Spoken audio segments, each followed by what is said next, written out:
پھر بات وہیں آگے کھڑی ہو جاتی ہے کہ ایسے دینے کا کیا فائدہ کہ ہماری سمجھ میں نہیں آ رہا کہ پتہ نہیں کیسے دے رہا ہے اللہ تعالیٰ. تو یاد رکھیں اللہ تعالیٰ کے دینے کا انداز تھوڑا مختلف ہے. وہ کیا ہے؟ بعض مرتبہ جو چیز مانگ رہے ہوتے ہیں اللہ وہی چیز آپ کو دے دیتا ہے. اور ایسا بھی ہوتا ہے, ہمیشہ ایسا تو نہیں ہوا ہوگا کہ جو چیز مانگی اور نہیں ملی ہو. کئی بار ایسا ہوا ہے کہ جو مانگا وہ اللہ نے دے دیا, فوراً مسئلہ حل ہو گیا. بعض دفعہ بلکہ اس سے بھی پہلے کا اسٹیپ, بسا اوقات تو آپ دعا مانگ ہی نہیں رہے ہوتے, آپ اس کو دعا سمجھ رہے ہوتے ہو, لہذا اس میں وہ جان ہوتی نہیں ہے, تو قبولیت کا پھر سوال ہی پیدا نہیں ہوتا. آپ دعا پڑھ رہے ہوتے ہو, مانگ رہے نہیں ہوتے. تو اللہ نے تو دعائیں قبول کرنے کا کہا ہے, دعائیں پڑھنے پر کہا ہو, وعدہ کیا ہو, ایسا ہمارے علم میں کوئی حدیث نہیں ہے. دیکھیں یونس علیہ الصلوۃ والسلام جب مچھلی کے پیٹ میں تھے تو یونس علیہ السلام کو اپنی خطا کا احساس ہوا کہ میں اللہ کی پرمیشن کے بغیر اپنی قوم کو چھوڑ کے آ گیا ہوں. ان کو احساس ہو گیا, تبھی اللہ نے مجھے مچھلی کے پیٹ میں ڈال دیا ہے. تو اب آپ نے مچھلی کے پیٹ میں جا کے یہ دعا مانگی, لا الہ الا انت سبحانک انی کنت من الظالمین. اے اللہ تیرے سوا کوئی عبادت کے لائق نہیں ہے, سبحانکا تو ہر عیب سے پاک ہے, تو نے جو مجھے مچھلی کے پیٹ میں ڈال دیا تو یہ تیری غلطی نہیں ہے, تو ہر عیب سے پاک ہے.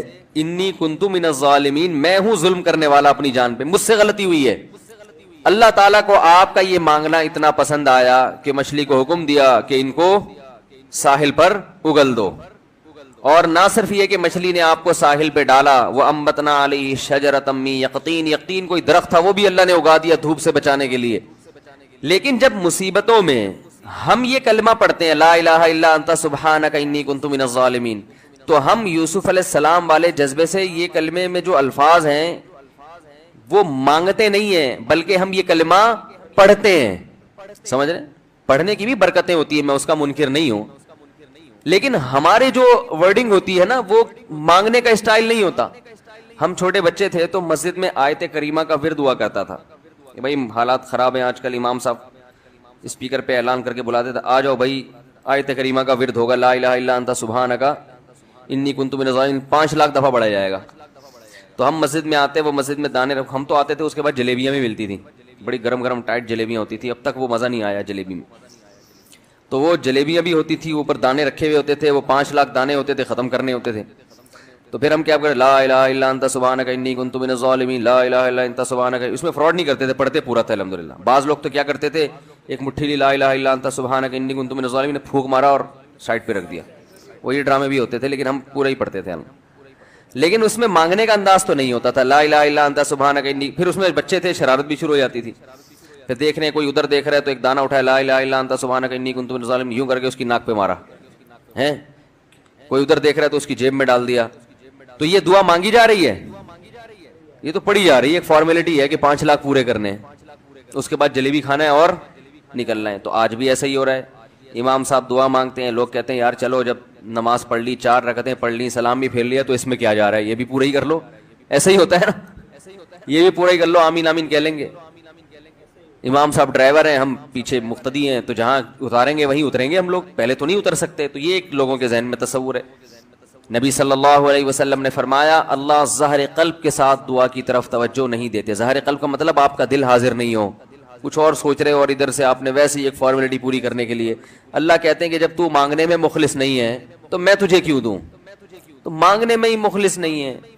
تو بعض دفعہ بلکہ اکثر ایسا ہوتا ہے کہ ہماری دعا میں جان ہی نہیں ہوتی.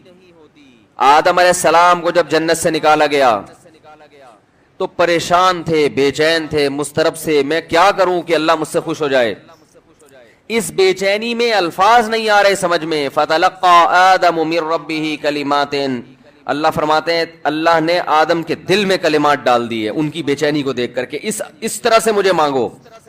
جب انسان اخلاص کے ساتھ دعا مانگتا ہے تو الفاظ کا القاء کہاں سے ہوتا ہے, اللہ کی طرف سے وہ القاء ہونا شروع ہوتا ہے. اللہ کہتے ہیں اس طرح سے مانگ.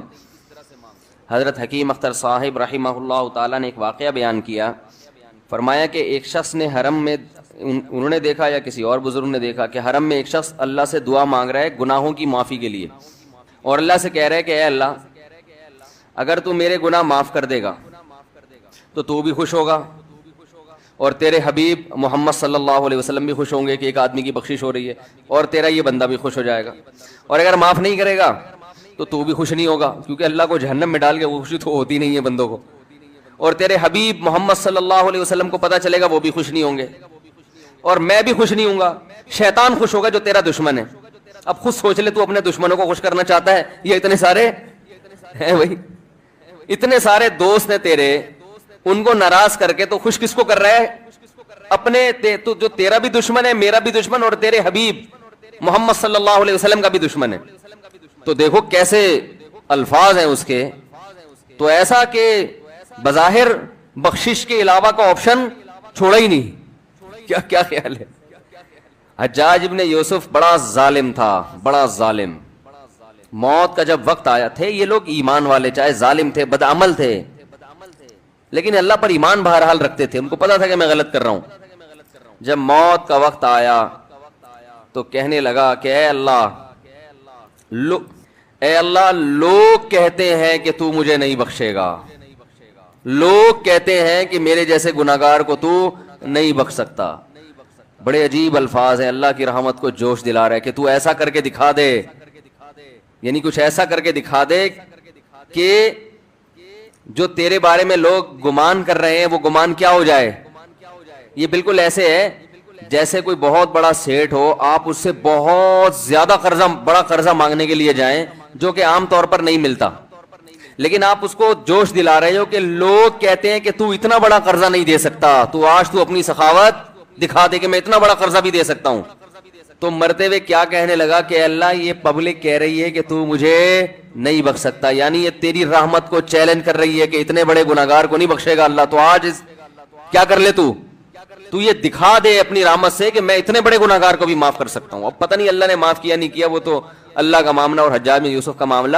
لیکن علماء کہتے ہیں یہ اس نے الفاظ بڑے ڈینجرس کہے ہیں مرتے وقت.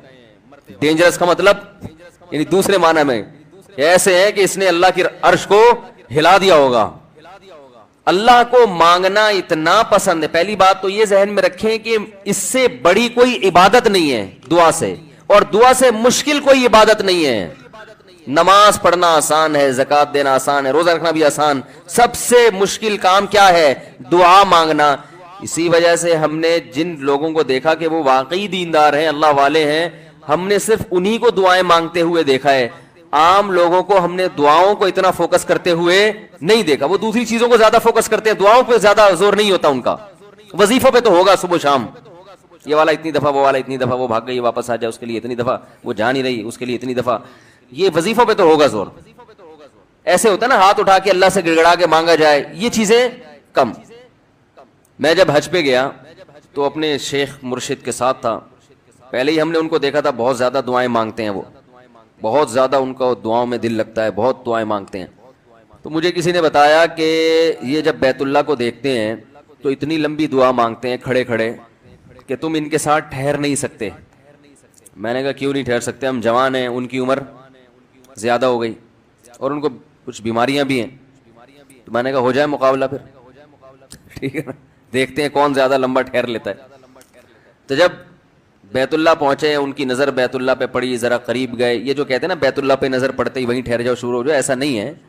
بیت اللہ پہ اگر نظر پڑی ہے آپ کی تو کوئی بات نہیں، اور قریب چلے جائیں. کوئی دوسرا عمل کرنے سے پہلے دعا مانگیں.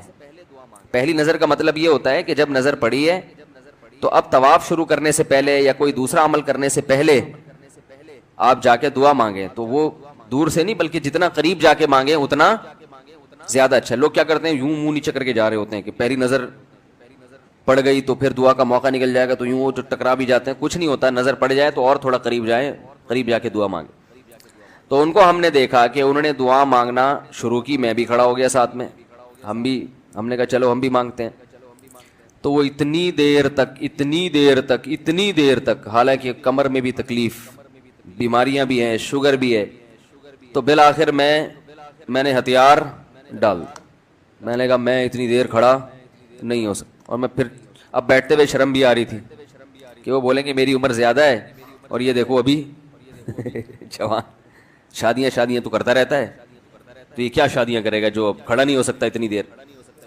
تو وہ اتنی دیر ہو گئی تو میں بیٹھ گیا واقعی.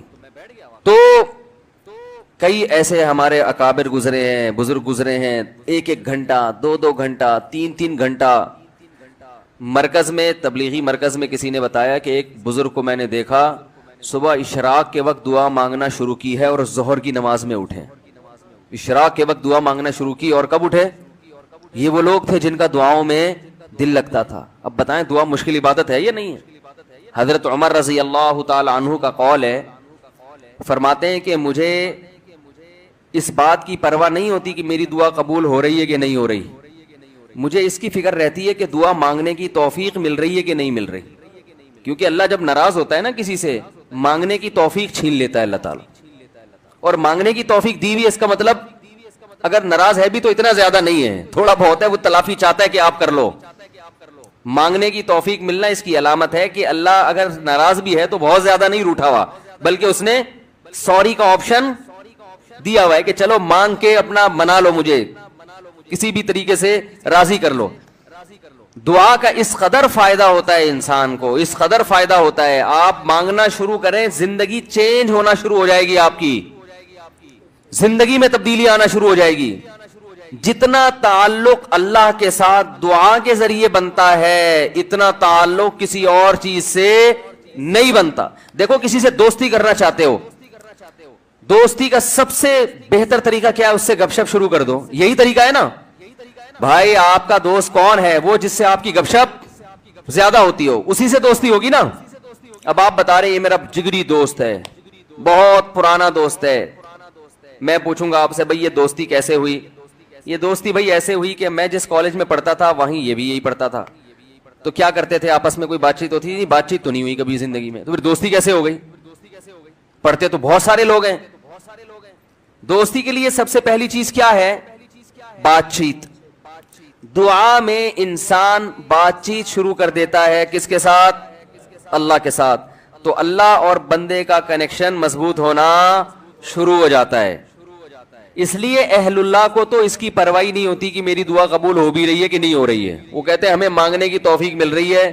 معذرت کے ساتھ تھوڑی میں ابیوز لینگویج استعمال کرتا ہوں کہ بھاڑ میں جائے قبول ہونا، ٹھیک ہے نا، ہمیں تو اس بادشاہ کے دربار میں ہاتھ پھیلانے کی توفیق مل رہی ہے، بس ہمارے لیے اتنا کافی ہے، تعلق بحال ہے ہمارا اس سے۔ تو میں یہ عرض کر رہا تھا کہ کبھی ہماری جو دعائیں قبول نہیں ہوتی بسا اوقات اس کی وجہ یہ ہوتی ہے کہ ہمارا وہ عمل دعا ہوتا ہی نہیں ہے۔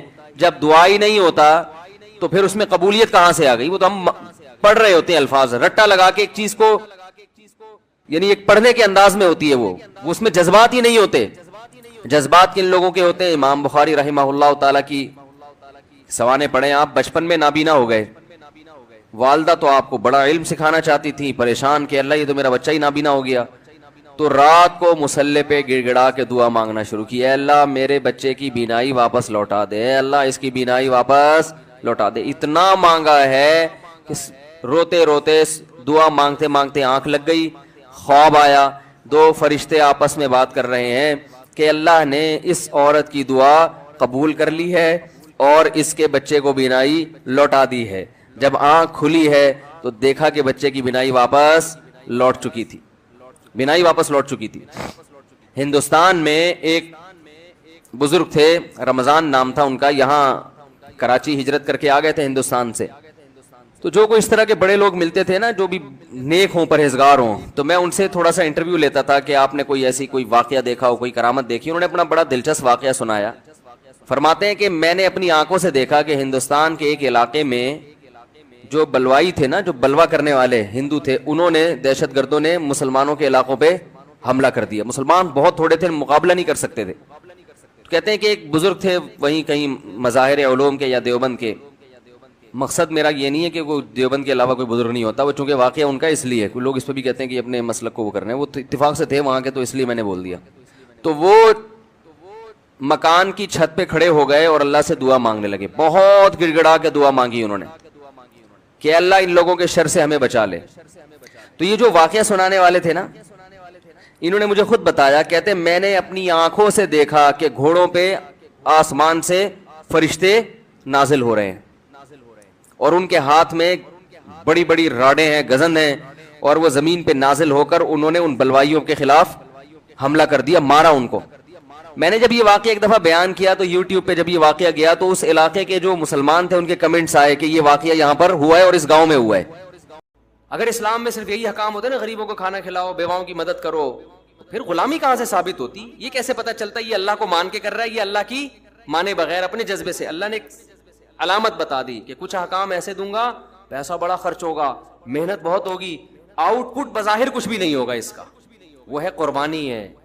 تو میں وہ مثال دے رہا تھا, قربانی ہے, حج ہے, اور بہت سارے احکام ہیں. تو میں یہی سمجھا رہا تھا کہ آپ بل گیٹس کو یہ کہیں کہ 100 دفعہ صبح پڑھا کرو لا الہ الا اللہ وحدہ لا شریک لہ لہ الملک ولہ الحمد یحیی و یمیت, کہ وہی اللہ ہے جو زندگی دیتا ہے, وہی اللہ ہے جو موت دیتا ہے.